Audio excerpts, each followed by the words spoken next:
Kun asitti hojjetame hordoftoota keenya kun qaroomina shanan gibee keessa. Haadduun kuni haadduun mataa ittiin haadamu kun yookiin qarabaan jedhamu kuni yeroo ammaa kana chaayinaan oomishtee gabaa irratti nutti gurgurtu kuni duraan as qaroominuma shanan gibee keessatti hojjetama jechuudha. Asuma sibiilli ba'ee asumatti tumamee gaaftii asumatti hojjetame. Kuni amma qarabaan kuni baay'ee qara qaba. Mataa ittiin haaddatama areeda ittiin haaddatu jedhan sheekonni kun. Kunis qaroomina shanan gibee keessaa kan yeroo ammaa kana hawaasa keenya baadiyyaa keessatti argamudha. Kun waggaa hedduu lakkoofsee jiru jechuudha. Dabalata immoo barcumni isaan irra taa'an kun barcuma yeroo sanaatti jedhan barcumni kun barcuma abbaa Jifaar inni sirriin isa kotteensa akka kanaati. Inni kaan amma inni irra taa'an inni kun fakkeeffamee hojjetame mooderniidha inni kun. Inni isaan irra taa'an kun immoo barcuma yeroo sanaatti barcuma yeroo sheekotaa sanaatti jedhan. Sheekotaati. Masgiinni isaanii qunnoon jira. Inni isaan ittiin dhufanii ilmii qaraasifnaan ilmii utuu qaraasisanuu gaafa hidhaa hiiku milili jara kana jaaniini akka kitaabaas keessatti hin qaraasisu.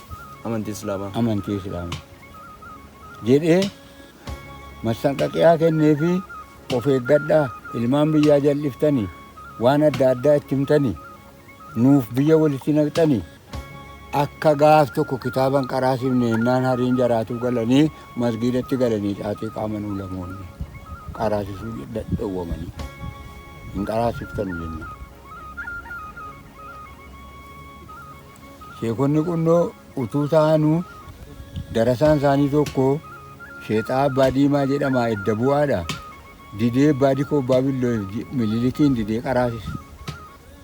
Qaraasisee naan dagaanii asitti namni dhibbi du'e asitti waraana irratti darasoonni.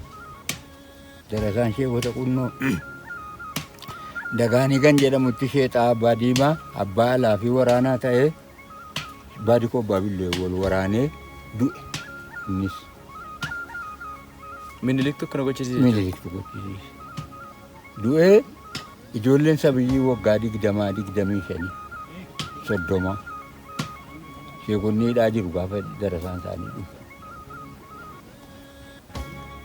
Hidhaa galanii kitaaba qaraasuu dhiisanii galanii mana taa'an. Kitaabni akkanatti dhowwan. Egaa isaan ergi hidhaa sana deebi'anii asumatti deebi'anii du'anii? Asumatti deebi'anii galanii utuu taa'anuu asumatti du'an. Qunno manni isaanii eddeen qabiree isaanii immoo manjiboo jedhama.